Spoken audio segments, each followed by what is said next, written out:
Ano kalaki yung pag-asa mo na yung mga contractors mabubura dyan sa Kongreso? At this time, kung makapakulong lang sila ng kalahati nun, mabubura. Mhm. Mabubura. Pero kailangan yung mga nakaraan, managot muna. And I'm happy na nabanggit si ex-Congressman Dong Gonzales, which is, it's an open secret na talagang kanila, they own the construction company na habang siya ay congressman. Ating Pyra, ipaliwanag ho natin dito sa mga ordinaryong taxpayer. Paano maaaring magkaroon ng influence ang isang congressman sa government infrastructure project kahit hindi siya miyembro ng Bids and Awards Committee?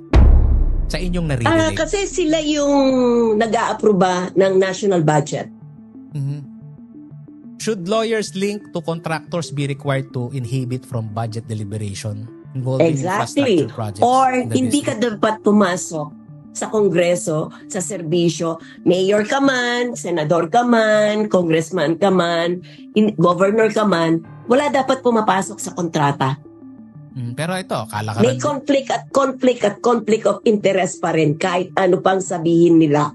Mhm. Pero ito, kalakaran pa rin ating Pyra, no? Paano natin iiwasan na ang kumpanyang ay simpleng ilipat lang sa pangalan ng asawa, anak, kapatid, business partner o trusted O kaya may employee? gamis, di ba? Oo, di ba? Oo. Isa pa yun sa Ako yung sa aabangan kapatid, natin. asawa, madali nating matrace yan MASEC. Meron din namang, matitrace din naman natin yung mga dummies kung may capacity sila. Pero syempre, ang hirap, pag dummies kasi medyo mahihirapan tayong mag-connect. And I'm sure, next time, ganun ang gagawin nitong mga matatakaw nating mga politiko. I'm sure, nag-iisip na ang mga yan. Because they don't want to stop. Nasanay na sila sa pera nating mga taxpayers na ninanakaw nila at dinadaya tayo. So parang addiction na yan eh. So kailangan tayong masusing magbantay sa kanila. Natatandaan ko itong dating Pangulong Rodrigo Duterte. So nandun yun eh. Sabi niya kung mangyayari daw yung the big one, ngayon na sabi. Kung mahuhulog yung bulalakaw, dapat dito na para matapos yung korupsyon. Ganon kalaman yung kanyang biro. Pero sa katotohanan, maraming pumalakpak at napatawa pa to. Ating Pyra, itong ginagawa ni PBBM, sa kanyang ginagawa ngayon, nakikita mo bang seryoso siya natapusin itong korupsyon at makakaya ba niya? I think among the leaders na naging presidente, ang nakikita ko noon, parang ang bait-bait niya, di ba, Pao? Sobrang bait niya eh. Parang wala kang makitang, di siya nagbabout mounting. Wala lang. Mhm. So, nung una, mga 2 years ng kanyang serbisyo, medyo nagdududa ako eh. Sabi ko, ang daming kulang. Nakukulangan ako until till this time such time na yun nga, naghiwalay sila ni Sara. I think, nagka-realization siya na kung gusto niyang meron siyang magandang pangalan na legacy, ito yon, corruption. Kasi kay Digong umasa tayo, yung corruption, anti-drugs, umasa din ako doon.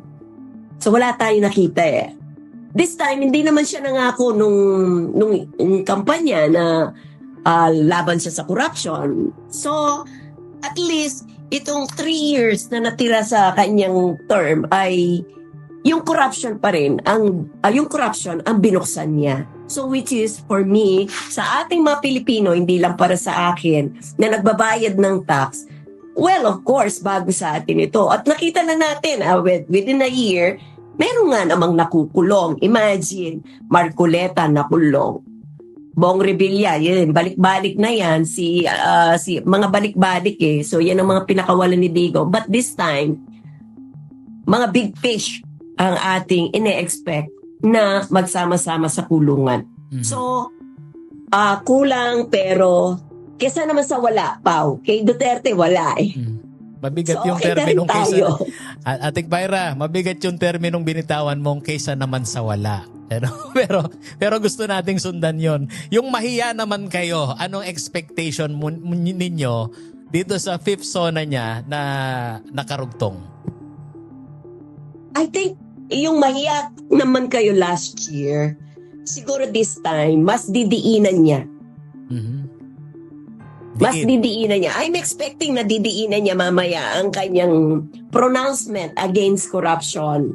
So kasi nakikita ko yung pattern tulad nga nitong past few days, binanggit na ni ni Ombudsman Remulla sina Martin Romualdez, Saldico, at saka yung may nahuli ng mga co-perpetrators sa Israel yata or sa somewhere na ibabalik nila dito. So, and I guess dapat maging vigilant din tayo. You know what? Hindi lang tayo dapat maghintay. Mag-ingay, maging vigilant. Lagi nating tinatakil ito bilang Filipino taxpayers. Huwag tayong makakalimot kahit merong iba-iba pang isyong nangyayari every day.